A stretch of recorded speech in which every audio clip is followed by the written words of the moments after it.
Missouri Civil War history is very contemporary right now. We're rabble-rousers from the get-go. Ronald Reagan said we're only one generation away from losing our freedom. We're being lied to, and we're seeing targeting. That has to stop. We need each other. These young people, they always have hope. History is calling them, and they are answering the call.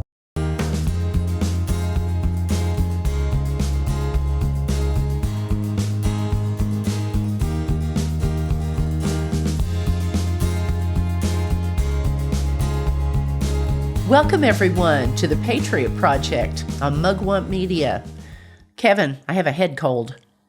That's what you've been saying. I've heard that the last couple days. Yeah, hopefully won't last much longer. Just to let you know, no pain, no real problem, just a head cold. So bear with me, folks. Hopefully, and I took a cough drop, so hopefully no coughing. This is good. That'd be good. Yes, Kevin.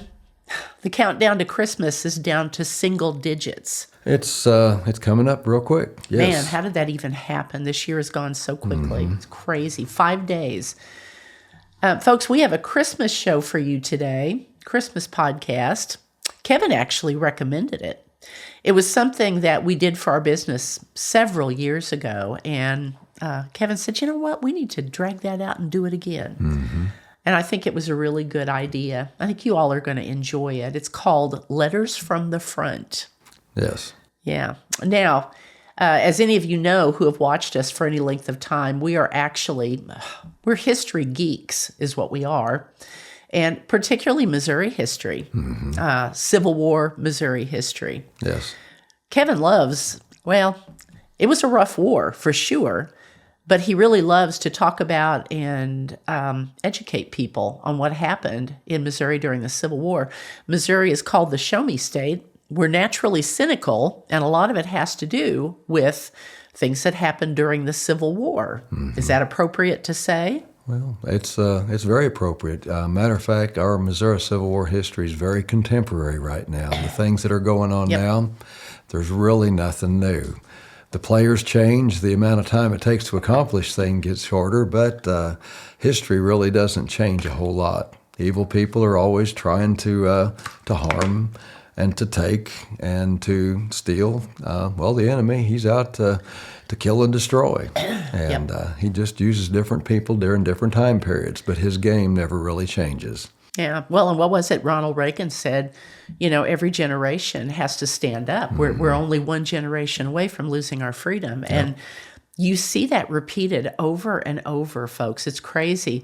The book that we took this from, I've actually got it sitting right here.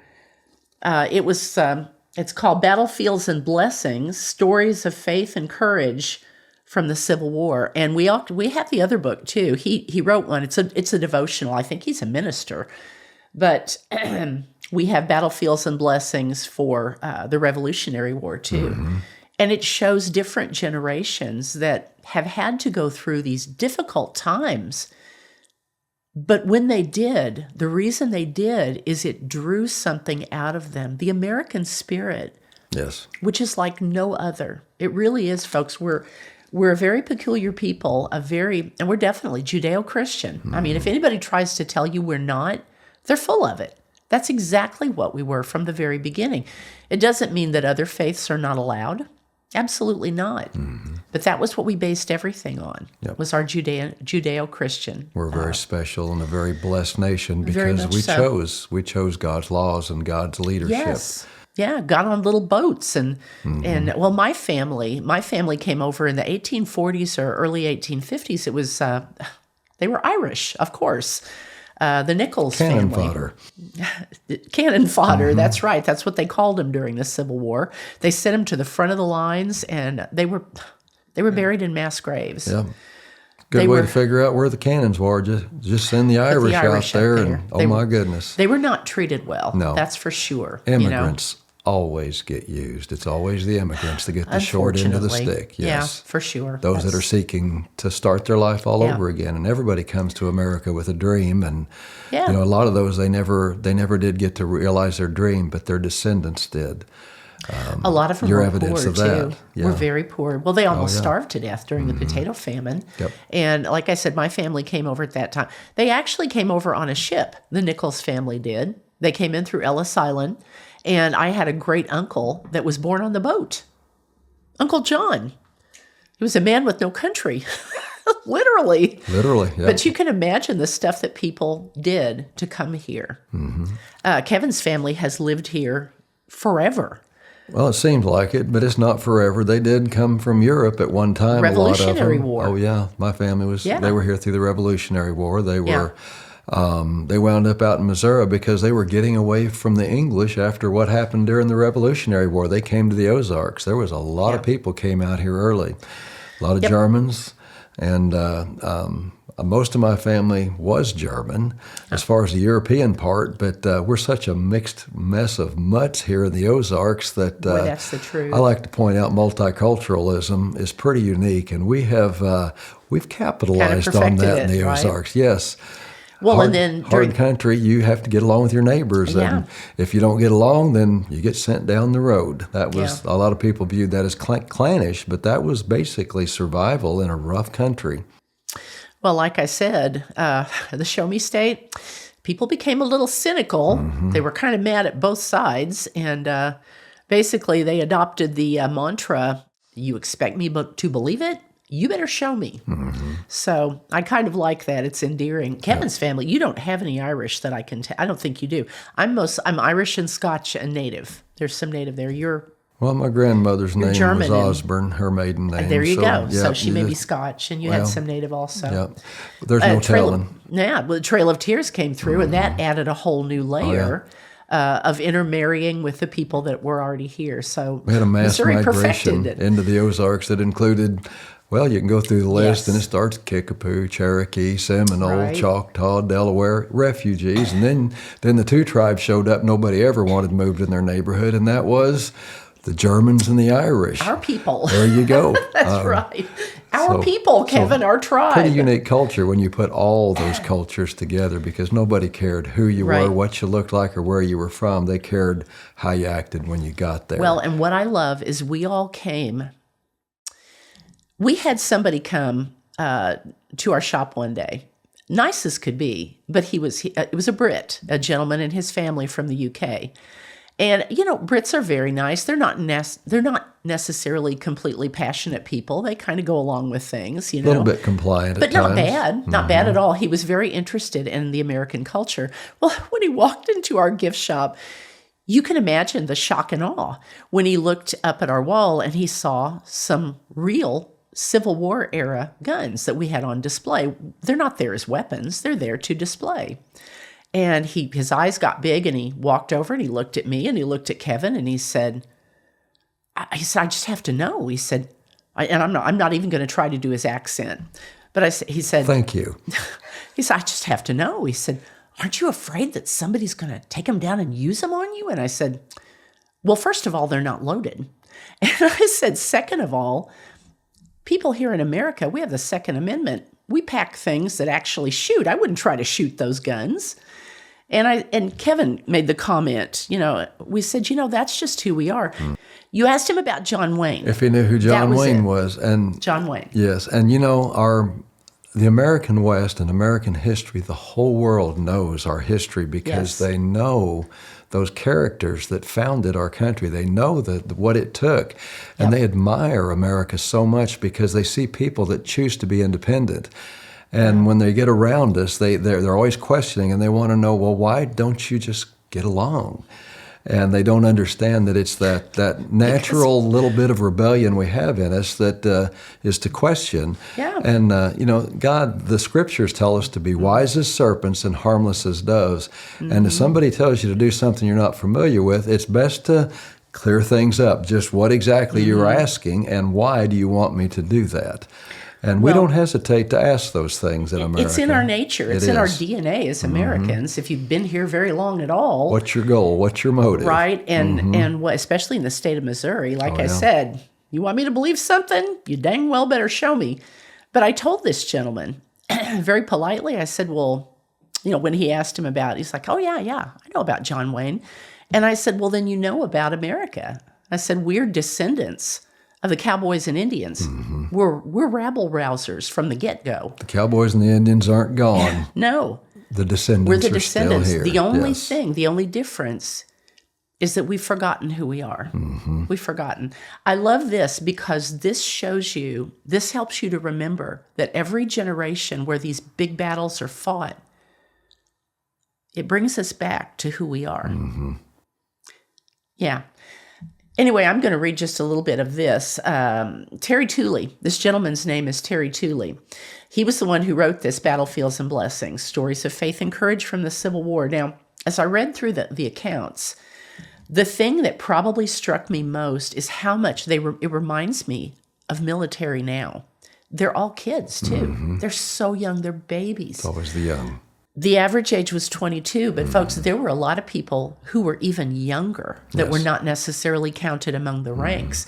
They literally had kids, like young teenagers, that would sometimes go to war, not as military fighters, but as they call it drummer boys, musicians, that type of thing. And they would be right in the fray with the adults. There were also women, ladies. Your contemporaries from the Civil War were brave also. And Terry Tooley included stories about the ladies. There were some amazing ones. And the women who waited for their men. So strong. Took care of the family farm. Took care of folks, everybody history at is home. calling us. Yes. It's calling to us from the pages of the journals. And, they sometimes say that history is written by the victor. Let me tell you, another thing that we sell in the gift shop is little books that have the actual journal pages and the letters, the firsthand accounts. You can doctor up history all you want, but when you read those accounts from the average man on the street and the average person that was in the foxholes, that was in there fighting those wars, that's when you know the true story of what happened during those wars, for sure. A very valuable thing to have. It kind of goes back to the spirit of the disciples when they, when the world saw them and they Four were Testaments. out there sharing the gospel, Yes. and the world made the comment. They said that those men they're turning the world upside down, and ironically they weren't out there turning the world upside down. They were turning their world upside down. God they were did actually through them. God was in the process of setting things right. And our perspective, and when you have to go through hard times sometime to really understand how important it is to not just get along because it's easier, but you have to set your goal and you have to set the mark, and the mark is what's right and doing the right thing because it's the right thing to do, regardless of the consequences that falls on you. Well, and the books that they wrote, I remember the last. Which book was it? One of the Gospels, the last thing that Jesus did is he prayed, and he prayed over them. And he said the prayer is not just for these, but those who will come later because of the testimony of these. He looked into the future, folks. He looked at us, and he knew we would be here. I'm telling you, God's calling us. History's calling us. That's right. What Terry Tooley said, and just so you know, the average age was 22 years old. This is what the author, Terry Tooley, said about the young soldiers in the book's preface. This is chilling. And this is what happens during war. He said, with the harsh realities of a bloody war, which included the added threats of starvation, bad weather, disease, a high death rate. And folks, just so you know, they say 70 to 73%, I believe. It's been a while since I read the stat, but people who died during the Civil War, it was not because they were killed instantly from cannon or bullets. It was from disease or from the infections that came from the cannon fire and the shrapnel and the bullets. Horrible, absolutely horrible. They had to lay there and languish. It talks about sometimes the knife and the saw of the army surgeon. Yes. That's what these young men and women had to endure.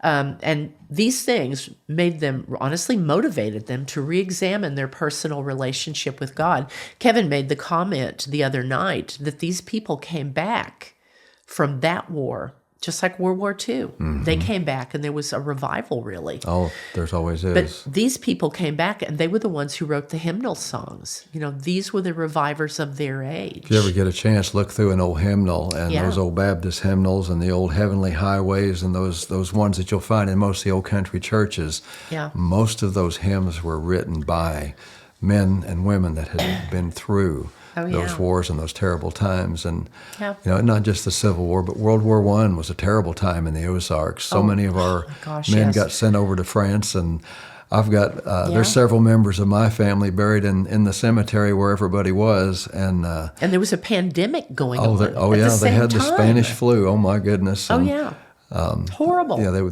the whole world was definitely in a whole lot worse shape than we are now. We're a little bit soft and a little bit spoiled now. We are so spoiled. And I really believe that this time is the beginning of digging out. And I see our young ones and the stuff they're facing. And, we'll see how bad things have to get. But I'm just amazed because I see some of the same reawakening, some of the same stuff. The young always recognize when things have gone too far. This was a story, 1863. It was one of the, and I'm not going to read the account, but just again, ladies, you're in on this too, young ladies.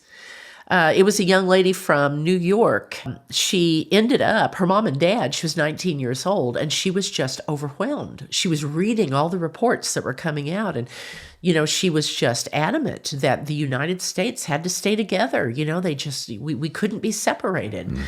She wanted to go to war to make sure that the states would stay together. Her parents were very upset with her. They wouldn't let her out of the house. At one point, they sent her to stay with her aunt in Michigan, hoping that her aunt would keep a tight leash on her. Well, she got away, and she ended up joining the military, the Michigan Regiment at Detroit, in 1863. And what's crazy is she was 19 and she was a woman. She couldn't fight. So you know what she did? She disguised herself as a boy. She would pass off because she had a smooth young face, and she passed herself off as a boy, a teenage boy who was a drummer. So she was one of the drummer boys. This is what was written about it in that article on that page. While many of the strong men in the campaign fell in battle, this girl somehow survived. She was a tough girl. Finally, during the Battle of Chickamauga, on a bloody Sunday battle, the girl fell pierced in the left side by a minie ball. And when carried to the surgeon's tent, her sex was discovered. She wasn't a boy. Hard to hide things like that then. Yeah. Yes. When she was told by the surgeon that she would not live, she asked if she could write a letter to her father. Now, you would think that she would be weeping and saying, "Father, Father, I'm dying. I'm so sad. I made a wrong mistake." Nope. She was not sorry for what she did. Much like Nathan Hale, who in 1776, right before they hung him, he was a Revolutionary War spy. He said, I only regret that I have but one life to lose for my country. Absolutely embodying the spirit of sacrifice for the American cause. That's what this 19-year-old, that's how she felt. Yep. And you know what she said to her father in this letter that was given to him? She said, "Father, forgive your dying daughter." She asked for his forgiveness because she ran away and she joined the military. "I have but a few moments to live. My native soil drinks my blood." That's just touching to me because she was saying, in the big picture, her life didn't really mean anything. It was ashes to ashes, dust to dust. My native soil drinks my blood. I expected to deliver my country, but the fates would not have it so. And this young lady was not wrong. She was right because the military, of course, the Union won. So it wasn't all for naught for her. But she said, "I am content now to die." She said, "I pray, Papa, that you forgive me." That was the only thing that worried this beautiful, brave warrior. So girls, you're part of these missions too. And this awakening too. Yes. Oh gosh, here I go already. Greater love hath no man than he lay down his life for his friend. Yes, and that's on further on into this this article too. Yes. You know, through these, they recorded their inner struggles in personal diaries and letters to loved ones, like this, that ended up getting sent to her mom and dad. Through these intimate writings, one can find faith, hope, and courage for the very toughest of times. And like I said, folks, history's calling to us now. It is, and it's time to rise to meet the occasion. Yes. This was from a Christmas time presentation that Kevin and I put together. Like I said, we called it Letters from the Front. Now, number one, this was, and these were all from December, right around Christmas. You're going to love them. The first two are from the Union. This was the 116th Pennsylvania, and it was called A Good Christmas in Spite of Difficulties. Folks, we are called to be glass half full people, no matter what happens. The 116th Pennsylvania had just lost their chaplain, Edward McKee. Now, the backstory on this, they were all young. Of course, they had a minister that they all loved. He had taken seriously ill and had been removed. They didn't know what had happened to him. They didn't even know if he lived or died. You can imagine how depressed they were. And plus, it was Christmas. They were somber, but still celebrated Christmas, making the best of a bad situation. The regiment historian wrote this was one of his personal letters from his journal. Christmas Day, 1862, was celebrated in the camp. Many boxes of good things from home were received and shared by the recipients with comrades less fortunate. This reminds me of the Gulf War and all the wars that have gone. This is what they do. They learn to love their mates in arms, and they help them and they share. I love that. It's not all about them. It's about their team. And shared by the recipients with comrades less fortunate. Some of the boys were a little homesick, to be sure, but enough were sufficiently light of heart to drive dull care away. And this reminds me of every kid I've ever known and young person. Somebody cut a Christmas tree down. A large Christmas tree was erected in the center of the camp, and peals of laughter and much merriment greeted the unique decorations. I could just see them sitting around laughing and hanging things on the tree. Tin cups, hardtack, pieces of pork, they hung meat on it, and other odd articles being hung on the branches. And at night, the campfire roared and blazed. The stars shone above the tall pines, and the canteen, of course, was passed around, and care banished for the hour. Their shepherd was gone, but the 116th Pennsylvania believed that God was among them. His spirit warmed their hearts around the campfire on that cold Christmas night in 1862. Kevin, could you read the scripture? Proverbs 17:22, a cheerful heart is good medicine. That's right. And we have to be glass half full people. We've got to remember that. Yes. What is it? The Word of God says it says the joy of the Lord is our strength. Yep. That's our very strength and our countenance. And above all things, we need to be obedient to God in finding the joy wherever we're at. The second one is making the best of a bad situation. This is also a group of young men, the Irish Brigade. My people. On December 24th. You have to love the Irish. Oh, my goodness. This They one's are glass funny. half full no matter what. This one's really funny because they're very passionate people, the Irish are. Yep. They like their partying. They really do. And, of course, most of them, especially at that time, were Catholic.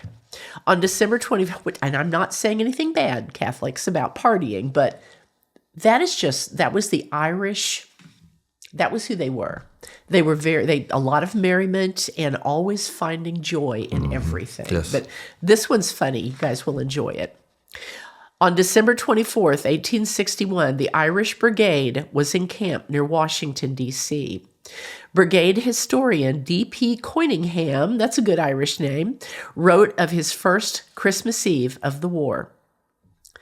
The soldier's thoughts fled back to his home, his loved wife, to the kisses of his darling child, to the fond Christmas greetings of his parents, his brothers, his sisters, and his friends, until his eyes were dimmed with the dews of the heart. However, to drive away those feelings of homesickness, the men gathered together at the head of each company street to tell stories, play instruments, sing Christmas songs and Irish airs, and dance jigs, reels, and doubles around the fire. Of course they did, because they were Irish. Of course. Yeah. There may have been a little alcohol passed around too. So luckily, hopefully nobody fell into the fire. That could be an issue.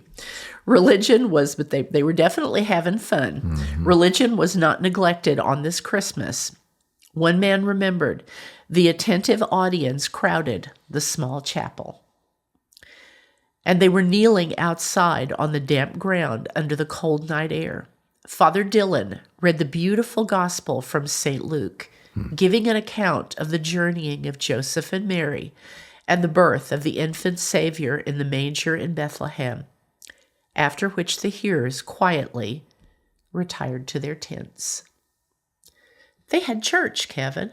Absolutely. In the woods. They had church. The Irish Brigade of the Union Army had a special fondness for the Christmas season. On Christmas Eve, 1861, they learned to make something good and meaningful out of a bad situation. Could you read the scripture? Philippians 4:3. Finally, brother, whatever is true, whatever is noble, whatever is right, whatever is pure, whatever is lovely, whatever is admirable, if anything is excellent or praiseworthy, think about such things. Yes. Yes. We added another one, too. This one just... 2 Corinthians 10:5. Take captive every thought to make it obedient to Christ. Yes. Remember, we're glass half full people. Sometimes when things look dire, you have to take those thoughts captive. Yes. And you have to remember the joy. And that's not always easy. Sometimes that's hard, especially in situations like this. 1862 was a rough year for those young soldiers. Yes. Especially in the Irish Brigade. God bless them. The next one, I love this one. You all will recognize this story. This story has been shown in movies. It's been shown in other books, I think, have shown this scenario. And I always wondered if anything like this had ever happened and if this was real. It is. It really happened. This happened and I'm not sure exactly which year it was, but it actually happened at Harper's Ferry to a soldier that was there. The Christmas Story Saved a Soldier's Life is the name of this one. So she made me 6 warm shirts. So she did. And over my left breast, she fashioned a pocket in each one. Then she gave me a little Bible that just fitted in the pocket. And Bess, she told me to wear one of her shirts every day. That's what she told him. Do you think he did it, Kevin? I'd say he more than likely did. Well, not really. But that's okay. It turned out good anyway. And always to wear the Bible in the special pocket. One cold December night on the banks of a stream not far from Harper's Ferry, I was supposed to go on picket duty. Just before going, I said to myself, do you know, it's close to Christmas, and I never have taken out that little Bible that Bess gave me to read. I believe I'll just carry it in my shirt pocket tonight. This time he did it. Now he's busted. Yeah. Mm-hmm. I believe there's enough light from the moon for me to read about the angels and the shepherds and the little baby Jesus. I didn't know it. But across that river, in a grove of big sycamores, some crack sharpshooters were posted in the dark. I leaned my gun against a tree, then something like a sledgehammer hit me in my breast, and down and out I went. Next morning, when I woke up, our old regimental doctor was sitting on the side of my cot. He was holding the Bible that Bess gave me, and he was chuckling. "Young man," he said to me, "you have a sweetheart who loves you very much. Now, see this little Bible here. See where the bullet meant for your heart tore through the first cover, but was stopped by the second? Your girl had taken one of her corsets apart, got these stays, and sewed them inside the cover, front and back. This Bible that I found in your shirt pocket was right over your heart. Smart girl. Mm-hmm. He says, we've been married now nigh 49 years, and I believe we care about each other now more than we ever did. That brave girls, that smart, discerning girls, that talented girls, seamstress work on that night allowed these two to have 49 years, for sure. This is a remarkable Christmas story about a young soldier and his sweetheart Bess, her faith, her love, her ability as a seamstress, and God's miraculous timing saved his life. Kevin, would you read the scripture? 1 Peter 4:10. God has given each of you some special abilities. Be sure to use them to help each other, passing on to others God's many kinds of blessings. We need each other. We need each other. What would have happened?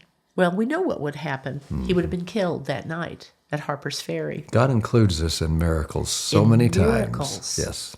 That was a miracle, one has to say, and it actually happened. So now we know the rest of the story, where that story came from. I always thought it was an old wives' tale or something, but it actually happened. I love this one. This one's my favorite, and this is why I always save it for last. This is called The Angel of Mary's Heights. Now, this one was from the first two were Union. Not sure which side this young man was on. This one was the Confederate Army, because there were miracles all through the Civil War. Yes. With all the different people. On December 13th, 1862, after the Battle of Fredericksburg, Sergeant Richard Kirkland earned the name the Angel of Mary's Heights. The following is a recounting of that story. At the end of the day, on December 13th, 1862, after the Battle of Fredericksburg, all 14 Union brigades had been repulsed. They had lost. And the dead and dying lay on the frozen fields in front of the stone wall.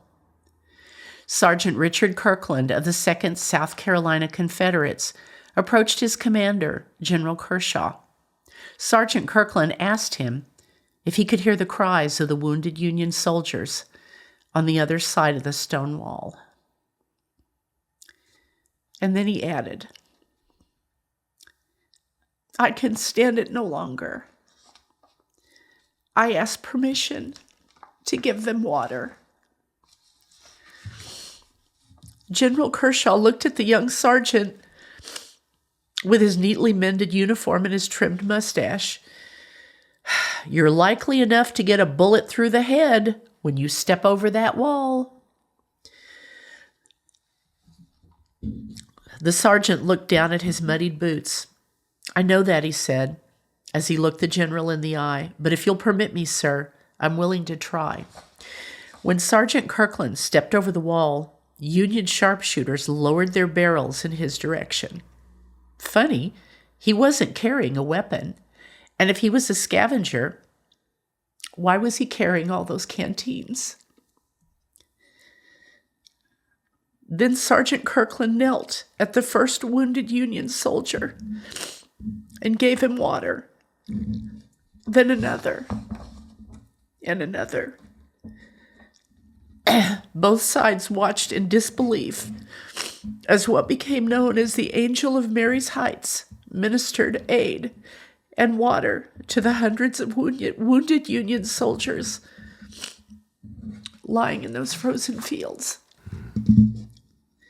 In a miraculous moment of divine inspiration, Sergeant Kirkland saw the wounded enemy on the other side of the wall for who they really were. His brothers. Would you read the scripture, Kevin? Yep, John 15:13. Greater love hath no man that he lay down his life for his friends. Our Civil War was such a tragic time, but through it, God's people really shined. A man like this, a young man, what a difference he made. And to go and experience the world in a rough place like this, you know what, we've been so sheltered in our country now, and we forget who we are and where we've came from and where we could be outside of God's mercy and God's grace. And and we're being lied to. Yes. We're being lied to, and we're seeing targeting. You know, you disagree with me, I'm not going to talk to you, I'm going to kill you. There's targeting going on. Yep. That's not real. That has to stop. There has to be a return to fully understanding we're all Americans. We have to talk. And that was what Charlie was doing. That's what Charlie Kirk was doing. And there's a whole generation of people. And I don't care what is happening with Candace Owens. As far as I'm concerned, that's just a side story. Because what I see, I look today, Turning Point USA is, and I'm not even necessarily talking about the small group that is left, you know, with the people that were his front guys, and of course Erica, and then they've got their organization. But I'm talking about all these states that are now opening up the schools. I'm talking about all these people that are now stepping up. Yes. Ignore the hate-filled stuff that you hear on the sidelines, folk. That's not the story. No. The story is the people, the real people that were inspired. History is calling them, and they are answering the call. Yes. And they're coming back. It's time for us to start filling up some canteens and taking them out and giving relief where it's necessary, where it's needed, and where lives will be changed. And fighting the real enemy. Yes. Yes. Yeah, fighting the real enemy, because we're not each other's enemies, and we have to get to that point that we have a clear understanding of that. Yes. Yeah, whatever that means. Kevin, what do you think about all this? Well, in particular, Missouri history, which is something that we've always really studied a lot and share a lot, but Missouri, we were in the middle of that war. We tried to stay out of it. Our population did not want to be involved in the Civil War, and when Lincoln asked for troops to go fight on the Union side, nobody wanted to, because just about everybody in the Ozarks was from the South. So that was something they couldn't do. And what the outcome of it, we were forced into the war. And, you know, we had the border wars with Kansas before that.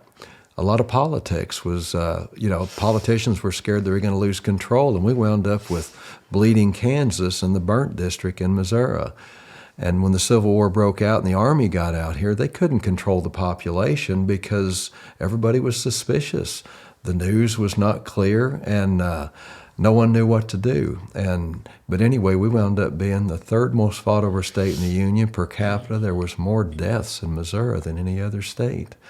We had a star on both flags, and, you know, both sides were fighting for a just cause. They were willing to lay down their life for what they believed was true and what was real. But we don't always know the information, and that's why it's so important we get back to the foundation, those biblical principles and what we are about. And we are one nation under God. And it took over 600,000 deaths in our Civil War for us to come to realize who we were and identify that we are one nation under God. I don't know of another nation that would have survived what we went through. And we came out the other side, the United States of America. And I think that's the important thing to take out of our Civil War. But that division, you know, there was still division after the war. Things were not fair. They never are. This world is not fair. But people worked through it. They went back and they rebuilt their communities. And those soldiers that had been off to war, when they came back home, they found, well, Missouri, it was years before Missouri ever settled down. Vigilantes took over everywhere, and it took a long time to reestablish law and order. But that was the goal, and everybody knew they needed to do it. And it took time, but everybody leaned in. They took care of their neighborhood. They took care of their family, if they had any family left. And they joined together. And you know what? God began to bless. And we talked about those hymn books.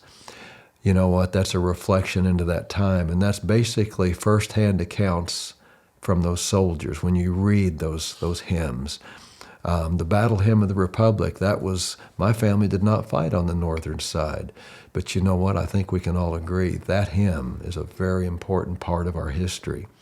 There's songs that came from the South too, but Christ, if Christ is lifted up and we're willing to lay down our life for our neighbors, then how in the world can we go wrong? And God will bless the efforts we have. And it's time for us to start figuring out what our common ground is, what our goal is, and how to, well, that example of carrying the canteens out there on the battlefield and taking a risk of getting shot. I think that's what we need to be doing now. That is what God's people are called to do. We're here to share the gospel, and we're here to share the gospel with the world. We're not here to follow the world to hell. It's time to step up. That glass half full, you know what? I think these young people, they always have hope. They always have the energy, and they see a way. And I'm being very encouraged now by these young people, because when we talk to them, and they don't want to talk about all this negative stuff. They want to talk about what can be done. And if you hear them talking, they're looking for solutions. And what Charlie Kirk did, you brought that into it. Oh my goodness, what Charlie did, he laid the groundwork for us to go ahead. And as a nation, I believe we can rebuild, and it's time. And no time like Christmas to start talking about it. It's time. Yeah, for sure. Well, folks, thanks for joining us again today. I hope you guys have a wonderful Christmas.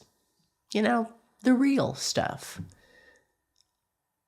All the city lights, all the crazy traffic, all the spending tons of money at the store. That's not the real story.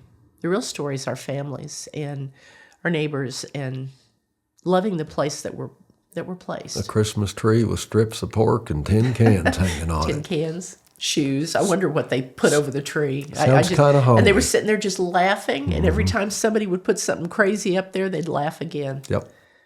I love that. We need to enjoy one another. We need to celebrate. Yeah. We need to follow the Irish example. Yeah, I know. My people. Yes. Come back and join us again next week, folks. We definitely plan on being here. Hopefully I won't have the crazy stuff going on. Bring somebody with you, too. We're going to have more information, more conversation, hopefully more encouragement, because we always want to keep you informed, inspired, and always independent. God bless.